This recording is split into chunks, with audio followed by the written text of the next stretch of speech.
Okay ဒီနေ့ဗီဒီယိုလေးမှာကျွန်တော်လုပ်ပြမှာကတော့ကျွန်တော်တို့ event photo လေးတွေကိုကျွန်တော်အလွယ်တကူပြင်တဲ့နည်းကိုကျွန်တော်လုပ်ပြတာမှာဖြစ်ပါတယ်ကျွန်တော်တို့ပထမဆုံးအနေနဲ့ကျွန်တော်တို့ပုံတစ်ပုံကိုကျွန်တော်တို့ raw နဲ့ရိုက်ခဲ့ဖို့လိုပါတယ် event photo တွေကဘာလို့လဲဆိုတော့ကျွန်တော်တို့ကဒီ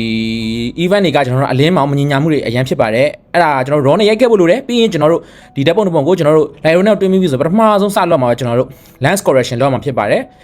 lens correction လုပ်ပြီးပြီဆိုရင်ကျွန်တော်တို့detail ထဲမှာကျွန်တော်တို့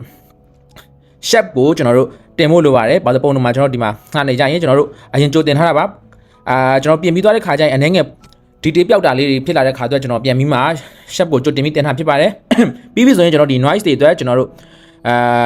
noise cancelling လေးတွေကိုကျွန်တော်တို့လုပ်ပါမယ်ပြီးပြီဆိုရင်ကျွန်တော်တို့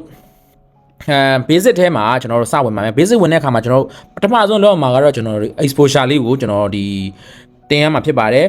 ဘာလို့ဆိုပုံတစ်ပုံမှာတင်ရမယ်ဆိုလို့ချက်ထားစရာမလိုဘူးပေါ့နော်ဘာလို့လဲဆိုတော့ကျွန်တော်တို့ပုံတစ်ပုံမှာမှောင်နေရလည်းဖြစ်နိုင်တယ်လို့လင်းတာလည်းဖြစ်နိုင်တယ်ကျွန်တော်တို့ဒီပုံမှာတော့ကျွန်တော်မှောင်နေတဲ့အတွက်ကြောင့်ကျွန်တော်detail လေးတွေအနေငယ်ပေါ်လာတဲ့အထိကျွန်တော်ပုံကိုကျွန်တော်အလင်းကိုဆွဲတင်လိုက်မယ်ပြီးပြီဆိုရင်ကျွန်တော်တို့ contract ကိုကျွန်တော်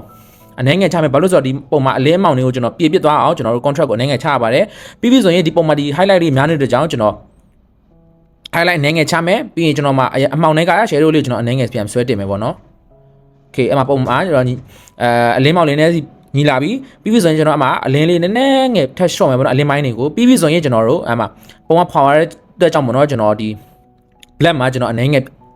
ပြန်ချမယ်ပေါ့နော် black လေးအမှပုံပြန်ချစ်သွားမယ်ပြီးပြီဆိုရင်ကျွန်တော်တို့ဒီမှာဒီအလင်းမောင်တွေမှာကျွန်တော်တို့skin tone တွေမှာကျွန်တော်အရန်ကျန်းသွားတာတို့ဘာလို့ဖြစ်သွားတဲ့အတွက်ကြောင့်ကျွန်တော် clarity ကိုအနေငယ်ချမယ်ပြီးပြီဆိုရင်ကျွန်တော်အဲ့ပျောက်သွားတဲ့ detail တွေအားလုံး overall အတွက်ကျွန်တော် texture လေးကိုကျွန်တော်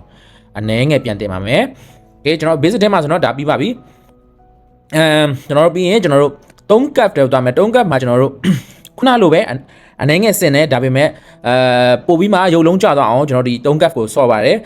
ကျွန်တော်ဒီမှာလဲ highlight များတဲ့အတွက်ကြောင့်ကျွန်တော်အမှဒီမှာလဲ highlight ပါတဲ့အတွက်ကြောင့် highlight ကိုကျွန်တော်အနေငယ်ချမယ်ပြီးပြီဆိုရင်ကျွန်တော်ဒီမှာမှောင်နေတဲ့ဟာကိုကျွန်တော်အလင်း light လေးကိုကျွန်တော်အနေငယ်တင်မယ်ပြီးပြီဆိုရင် dark ကတော့ကျွန်တော်ဒီ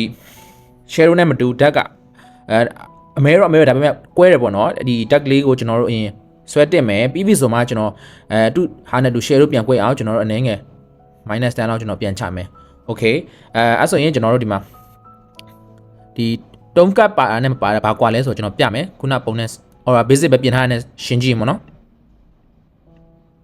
okay ပြီးပြီဆိုရင်ကျွန်တော်တို့ဒီမှာ color ကစားရမယ်ပေါ့နော်ကျွန်တော်တို့ color mixer ရဲဝင်မယ် color mixer ရဲဝင်တဲ့ခါကျရင်ကျွန်တော်တို့ပထမဆုံးဒီမှာကျွန်တော် luminous အရင်ဆော့မယ်ပေါ့နော်ဒီမှာလိမ်မောင်ရောင်လေးတွေကိုကျွန်တော်လူရဲ့ skin တော့လိမ်မောင်ဖြစ်တဲ့ကြောင့်ကျွန်တော်လူ skin တော့လင်းအောင်လေးကျွန်တော်အနေငယ်တင်မယ်ပြီးရင် share ဒီလိမ်မောင်ရောင်ကိုကျွန်တော် share ဝင်တော့တဲ့အခါမှာအဲ့အနီးဖြစ်သွားတတ်တယ်အဲ့တော့ကျွန်တော်အဲ့အနီးလေးကိုကျွန်တော်ဆွဲတင်မယ်ပေါ့နော် luminance ကိုကျွန်တော်20လောက်တင်မယ်yellow ကိုကျွန်တော်ခဏနော်ကစားကြည့်မယ် yellow ကကျွန်တော်အလင်းပုံဖြစ်တဲ့ကြောင့်ကျွန်တော်အရင်ကျမ်းပါဆိုလို့အလင်း yellow ကျွန်တော် minus ဘက်ကိုပြန်သွားတယ် minus 10လောက်သွားမယ်ကျန်တာတော့ကျွန်တော်ထိစရာမလိုဘူးဒီပုံမှာ okay ပြီးရင်ကျွန်တော် orange ကိုကျွန်တော်တို့အလင်းတင်ထားတဲ့ကြောင့်ကျွန်တော်တို့ color တွေနည်းနည်းလေးဖြော့သွားတာဖြစ်တဲ့ကြောင့်ကျွန်တော်အနေငယ်plus 8လောက်ထိကျွန်တော်တင်လိုက်မယ် okay ပြီးရင်red ကတော့ကျွန်တော်တို့ဟုတ်တယ်အဲ့လောက်ကြီးထိစရာမရှိဘူးဆိုတော့ကျွန်တော်မတုံးတော့ဘူးကျွန်တော်yellow မှာကျွန်တော်တို့ကစားကြည့်မယ် okay yellow မှာကျွန်တော်ထိတယ်ပေါ့ yellow ကျွန်တော်ခုနလိုပဲအလင်းများတဲ့အတွက်ကြောင့်ကျွန်တော်